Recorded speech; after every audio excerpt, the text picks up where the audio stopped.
Welcome to me TV.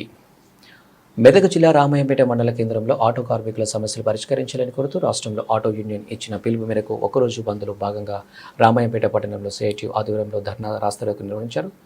ఈరోజు రాష్ట్రంలో auto కార్మికులకు ఈఎంఐ కట్టలేని పరిస్థితి ఏర్పడిందన్నారు. దాంతో ఆటో డ్రైవర్ల కుటుంబాలు సరిగ్గా గడవక చాలా ఇబ్బందులకు గురవుతున్నాయని పేర్కొన్నారు. కార్యక్రమంలో జిల్లా సిఐటియు ఉపాధ్యక్షులు బాలమణి, మల్లేశం, ఆటో డ్రైవర్లు పాల్గొన్నారు.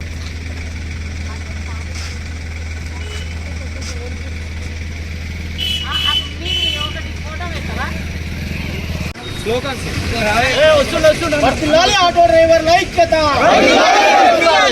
ఆటో డ్రైవర్ల యూనియన్ చేసి, ఆటో డ్రైవర్ల యూనియన్ చేసి పరిష్కారం చేయాలి. ఆటో డ్రైవర్ల సమస్యలను పరిష్కారం చేయాలి. ఆటో డ్రైవర్ల సమస్యను ఫ్రీ బస్ వల్ల నష్టపోతున్న ఆటో డ్రైవర్లను ఆదుకోవాలి. ఫ్రీ బస్ వల్ల నష్టపోతున్న ఆటో డ్రైవర్లను, మహిళలకు ఫ్రీ బస్ వల్ల నష్టపోతున్న ఆటో డ్రైవర్లను, ఫ్రీ బస్ వల్ల నష్టపోతున్న ఆటో డ్రైవర్లను ఆదాయాలు వసూలు చేసి, ఫైన్లు వసూలు చేసి ప్రభుత్వానికి చెల్లించాలని. ఇవాళ పోలీసులకు కానీ ఆర్టీఏలకు కానీ పెద్ద పెద్ద లారీలను పట్టరు, పెద్ద పెద్ద ట్రాన్స్పోర్ట్లను పట్టరు. ఎందుకంటే అవి మంత్రులు, ఎమ్మెల్యేలు పెద్ద హస్తం ఉన్న వాళ్ళే ఉంటాయి.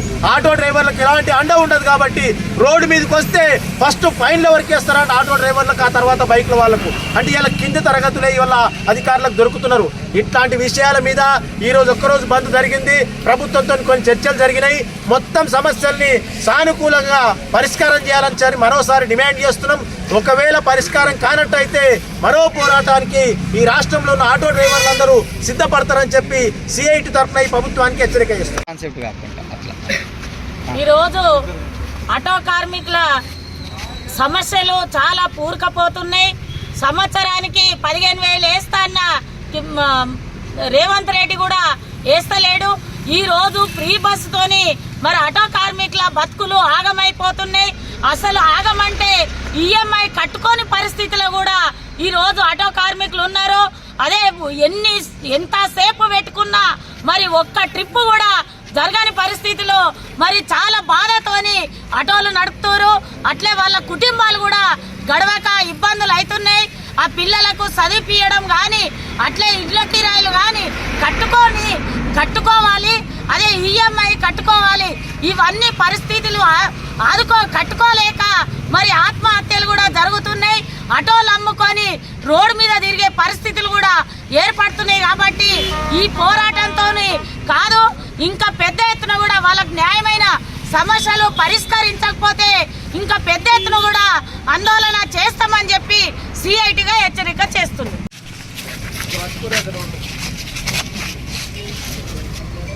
ఆటో డ్రైవర్ల సమస్యల పరిష్కారానికి నేడు డిసెంబర్ 7వ తేదీన ఒకరోజు బంద్ నిర్వహించాలని రాష్ట్రంలో ఉన్న ఆటో యూనియన్లన్నీ పిలుపు తీసుకోవడం జరిగింది. ఈరోజు బంద్ జరగాలి సహజంగా. అయితే ఈ బంద్ కంటే ముందు నిన్న ఈ రాష్ట్ర మంత్రి పొన్నం ప్రభాకర్ గారు స్పందించి ఆటో డ్రైవర్ల యూనియన్లకు ఇచ్చినటువంటి హామీ ప్రకారము ఈరోజు ఉదయం ఒక దఫా చర్చలు జరిగినాయి ఆటో యూనియన్ల రాష్ట్ర నాయకత్వంతో. ఇక్కడ కొన్ని సమస్యల మీద కొన్ని అంగీకారానికి వచ్చి మరికొన్ని సమస్యలు ముఖ్యమంత్రితో మాట్లాడిన తర్వాత ప్రకటిస్తామని కూడా హామీ ఇవ్వడం జరిగింది. ఇది రాష్ట్ర వ్యాప్తంగా ఉన్న ఆటో డ్రైవర్ల విజయంగా సిఐటియు భావిస్తున్నది. ఎక్కడైతే పోరాటాలు ఉంటాయో అక్కడే సమస్యలు పరిష్కారం అవుతాయి. ముఖ్యంగా ఈ తెలంగాణ రాష్ట్రంలో కాంగ్రెస్ ప్రభుత్వం ఏర్పడడానికి ముఖ్యమైనటువంటి కారణము మహాలక్ష్మి పథకం పేరుతోని మహిళలకు ఫ్రీ బస్సును ప్రకటించడం జరిగింది. సంతోషమే, కొంతమంది మహిళలు లాభపడితే ఉపయోగమే అది. కానీ దీనివల్ల ఆటో డ్రైవర్ల యొక్క జీవితాలు ఆగమైపోయినాయి. ఇలా ఆటో డ్రైవర్లకు ఉపాధి లేకుండా పోతున్నది. మరి ఆటో డ్రైవర్లకు ప్రత్యామ్నాయం చూపాలని చెప్తున్నాము. అదే రకంగా ఈ రాష్ట్రంలో భవన నిర్మాణ కార్మికులకు కేంద్ర స్థాయిలో ఒక సంక్షేమ బోర్డు ఉన్నది. మరి ఆటో డ్రైవర్లకు అట్లాంటి సంక్షేమ బోర్డు లేదు. భవన నిర్మాణ కార్మికులకు ఎందుకున్నది? భవన నిర్మాణాల ద్వారా ప్రభుత్వానికి సెస్ వస్తున్నది. ఆటో డ్రైవర్ల ద్వారా, రవాణా రంగం ద్వారా ఆటోలు రిజిస్ట్రేషన్ అయితే ఆటోల యొక్క ట్యాక్సు, ప్యాసింజర్ యొక్క ట్యాక్సు అనేక రూపాల్లో ప్రభుత్వాలకు ఆదాయాలు వస్తున్నాయి. మరి ఈ ప్రభుత్వాలకు ఆదాయాలు వచ్చినప్పుడు ఆటో డ్రైవర్ల కోసం కూడా ఒక సంక్షేమ బోర్డుని ఏర్పాటు చేసినట్టయితే దాని ద్వారా ఆటో డ్రైవర్లందరికీ కూడా సంక్షేమ పథకాలు వచ్చేటువంటి అవకాశం ఉన్నాయి. కేంద్ర ప్రభుత్వం యొక్క చర్యల వల్ల ఇలా ప్రమాదం జరిగితే లైసెన్సులు రద్దు చేస్తున్నారు.